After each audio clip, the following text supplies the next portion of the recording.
എന്റെ മുത്തച്ഛൻ കോപ്പൻ, അയാള് പണിത വീടാത്രേ. അന്നേ 2 ഉത്തരവും ഇതിന്നൊരു തൂണും അടിച്ചു മാറ്റിയിരുന്നെങ്കിൽ ഞാൻ ഇങ്ങനെ കിടന്ന് ഈ യക്ഷിപ്പറമ്പ് തൂക്കേണ്ട വല്ല കാര്യം ഉണ്ടായിരുന്നു. ഇപ്പൊ ഈട്ടിക്കും തേക്കനൊക്കെ എന്താ വില?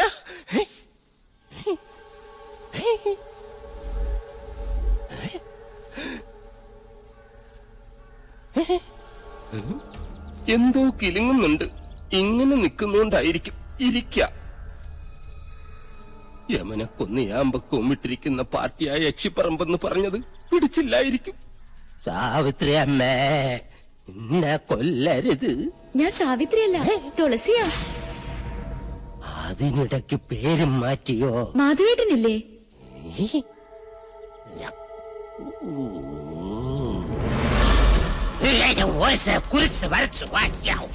അടുത്തു വരരുത്.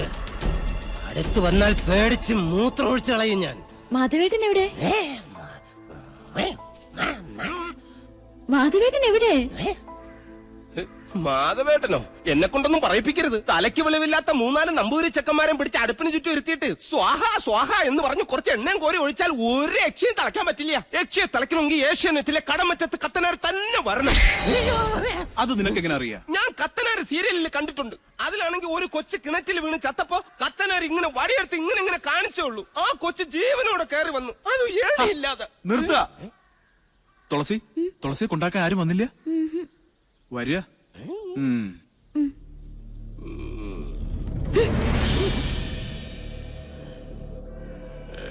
ഇവിടെ യക്ഷിയുടെ മറവിൽ സ്ത്രീകൾ വരുന്നു, ജപങ്ങൾ മുറയ്ക്ക് നടക്കുന്നു. അങ്ങനെ ചിന്തിക്കാൻ പോലും പാടില്ല. എനിക്ക് കിടന്നാൽ ഉറക്കമാ. എവിടെയുണ്ട്?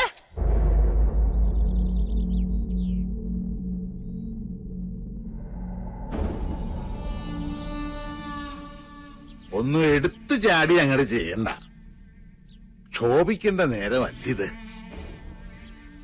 നെല്ലൂർ മണ്ണ് ഉണ്ണി നമ്പൂരിക്ക് വേണ്ട ചെയ്യാ. ആ മോഹം മനസ്സിൽ അങ്ങോട്ട് മുറിക്ക. അച്ഛാ, രാജീവൻ വല്ലാതെ അങ്ങ് മോഹിച്ചുപോയി. എന്റെ മോളെയോ ചെമ്പ്രയിലെ മണ്ണോ? അല്ലാതിപ്പോ ചെമ്പ്രയിലെ പെണ്ണും ചെമ്പ്രയിലെ മണ്ണും രാജീവിന് വേണം, അല്ല രാജീവ? ഗൗരി എവിടെ? ഗിരീശൻ എവിടെ? ഞാൻ പറയുന്ന അവർക്ക് മനസ്സിലാവൂ. ഗിരീശ, ഗിരീശ!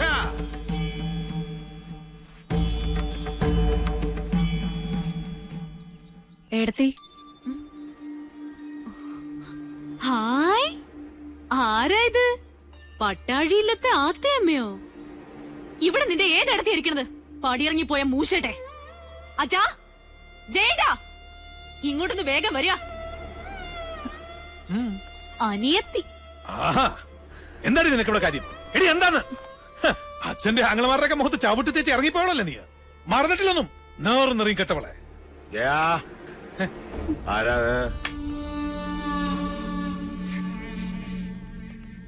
കണ്ടില്ലേ അച്ഛാ? ഇറക്കി ഇവിടെ പിഴച്ചവളെ. എന്താണാവോ വരവിന്റെ ഉദ്ദേശം? ഗുപ്തനും മക്കളും ചത്തു നശിച്ചോന്ന് കണ്ടുറപ്പിക്കാനാ?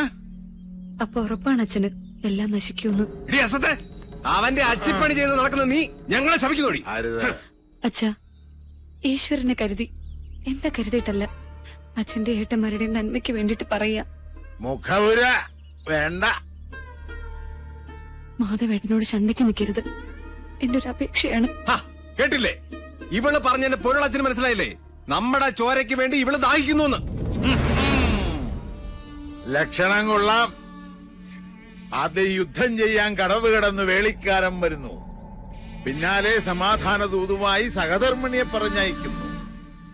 എന്താ ഇതിന്റെയൊക്കെ അർത്ഥം? മക്കളെ, പട്ടാഴിക്ക് ഭയം ബാധിച്ചിരിക്കണോ?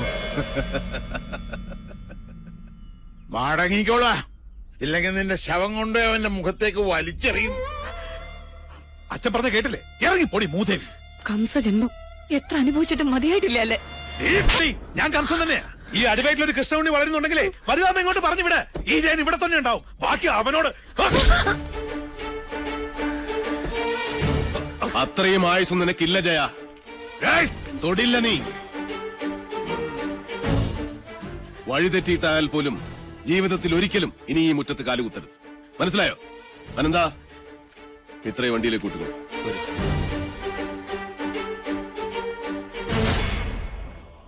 ഏതൊരു പെണ്ണിനും സ്വന്തം വീട്ടുമുറ്റത്ത് വന്ന് നിൽക്കുമ്പോ ഒരു വിശ്വാസമുണ്ട്.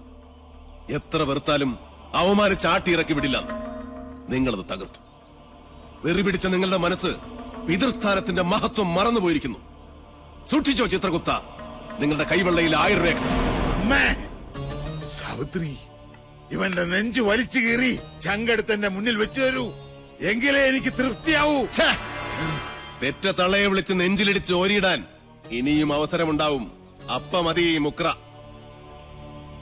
ഓ, ഇതാണല്ലേ ആ മാതാമഹൻ, കാരണവരുടെ വാടക കൊലയാളി.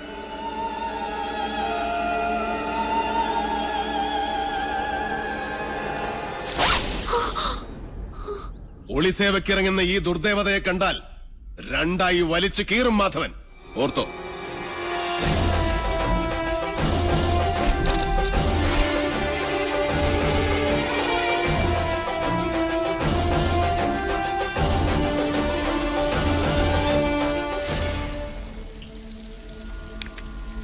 മണിയങ്കോട്ടെ കാരണവരും മക്കളും നെല്ലൂർ മനയുടെ കുറെ കരഭൂമി വെട്ടിപ്പിടിച്ച് അനുഭവിക്കുന്നുണ്ട്.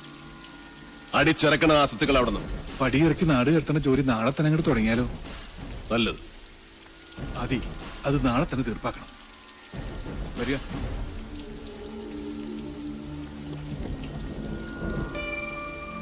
എന്താ കണ്ണ് കലങ്ങിയിരിക്കുന്നത്? ഒന്നുമില്ല, എന്തോ ചെറിയ കരട് കണ്ണിലെ പാറി വീണു, അത്രേ ഉള്ളൂ. എനിക്കറിയാം, തന്റെ കണ്ണിലെ കരട് ഞാനാണിപ്പോ. അയ്യോ, എന്താ ഇങ്ങനെയൊക്കെ പറയണേ? ശത്രു തന്നെയാണ് മാധവൻ. ശത്രുവായാലും മിത്രമായാലും ആക്രമിച്ചു കീഴടക്കുന്നത് എന്റെ സ്വഭാവമാണ്. അച്ഛന്റെയും ആങ്ങളമാരുടെയും ജീവന് വേണ്ടി മിത്ര എന്നോട് യാചിക്കരുത്. വിട്ടുതരില്ല ഒന്നിനെയും ഞാൻ.